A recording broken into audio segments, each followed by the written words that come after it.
All right, so let's see the result of that. And there it is. Looks right. We could play every frame of it, but I'm pretty sure it's fine. It seems fine. Cool. So now we're going to render this. We started to set it up a little bit a moment ago when we did this. So now let's do the complement to it, the splash interior. The splash interior should have the inside of the ocean, so ocean volume.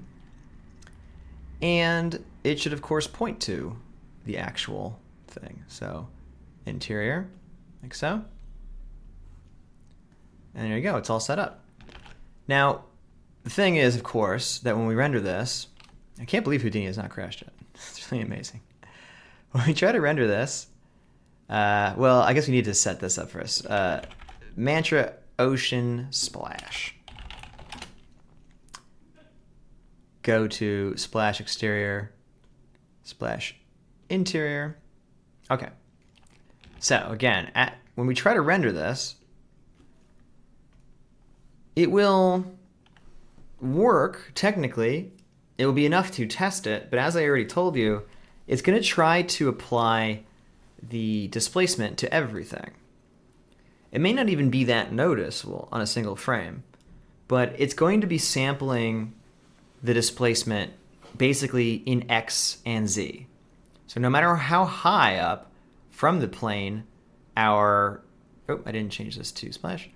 No matter how high up in the world our splash is, like even though it's away from that flat plane we've been rendering with the displacement, even though it's higher up, it's still going to get displaced because that's how it's sampling it. It's looking at it without a mask anyway.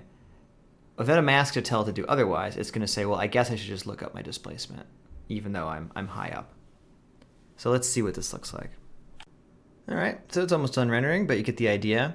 It looks like a slice of our regular ocean, but it has this splash on it here, as you can see. Kind of hard to see because it's a clear splash, but it's certainly there. So it largely matches. Some of the differences are because the light is being blocked by the splash here, but otherwise you can see it's largely the same. So I'm going to save that, save it to the disk there, just in case I still think this is going to crash. Cancel this.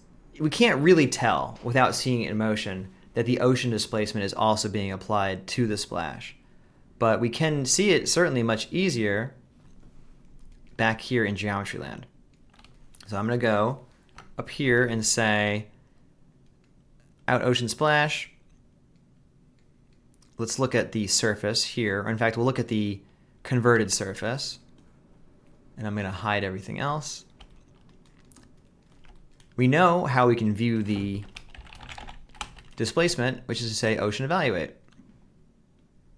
So if I do an ocean evaluate, and I go get the spectrum back from our ocean setup, where we have this spectrum null. There we go. We just let it sit, and then that's that. So if I turn it on off, now you can see everything is being moved, like so. That is, of course, wrong, especially with stuff like this. We can literally see the wave in all the way up in there.